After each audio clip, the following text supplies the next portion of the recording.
Parliament ఎన్నికల రేస్లో కాంగ్రెస్ బీజేపీలు పోటీ పడుతున్నట్లు కనిపిస్తోంది. ఈ రెండు పార్టీలు బీఆర్ఎస్ ను టార్గెట్ చేస్తున్నట్లు కనిపిస్తుంది.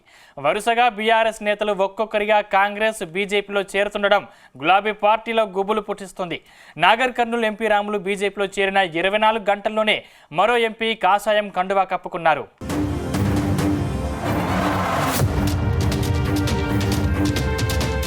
దేశవ్యాప్తంగా 400 ఎంపీ సీట్లు సాధించడంపై బీజేపీ గురిపెట్టింది.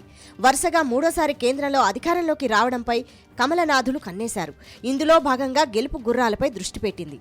ఇతర పార్టీల నుంచి వచ్చే ఎంపీలకు ఛాన్స్ ఇస్తోంది. తెలంగాణలోనూ ఆపరేషన్ ఆకర్ష్ కొనసాగిస్తోంది.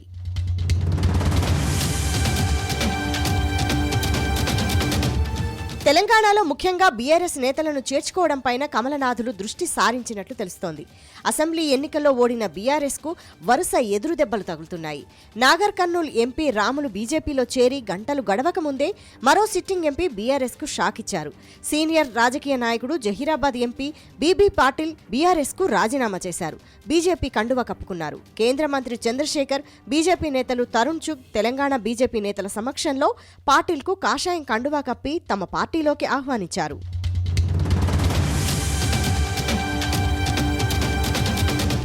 పాటిల్ కొంతకాలంగా బీజేపీ నేతలతో టచ్లో ఉన్నట్లు ప్రచారం సాగుతోంది.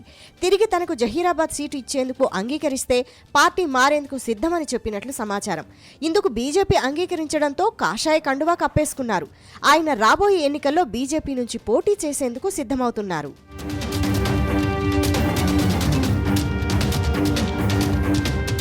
బీబీ పాటిల్ వరుసగా 2014, 2019 ఎన్నికల్లో జహీరాబాద్ నుంచి బీఆర్ఎస్ అభ్యర్థిగా పోటీ చేసి 2 సార్లు ఎంపీగా గెలిచారు.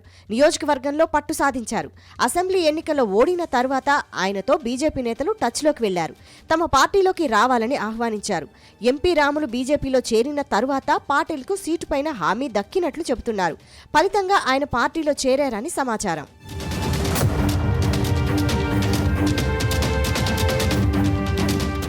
ముందు మరికొందరు సీనియర్ నేతలు బీఆర్ఎస్ కు షాక్ ఇవ్వబోతున్నట్లు తెలుస్తోంది. స్థానిక బీఆర్ఎస్ నేతలు కాంగ్రెస్ లో చేరుతుండగా ఎంపీలు బీజేపీ బాట పడుతున్నారు. అటు కాంగ్రెస్, ఇటు బీజేపీ తమ పార్టీ నేతలపై గురిపెట్టడంతో బీఆర్ఎస్ ఉక్కిరిబిక్కిరవుతోంది.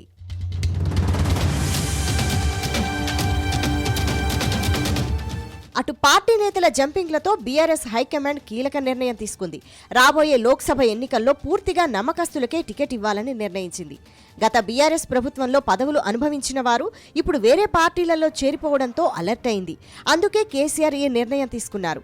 నిజామాబాద్, వరంగల్, పెద్దపల్లి, భువనగిరి, నల్గొండ, నాగర్ కర్నూల్, సికింద్రాబాద్ విషయంలో పార్టీ స్పష్టతతో ఉంది. ఒకవేళ బీఆర్ఎస్ పార్టీ ఏదైనా ఉద్యమం తలపెడితే వారు అండగా ఉంటారని భావిస్తున్నారు అధినేత కేసీఆర్.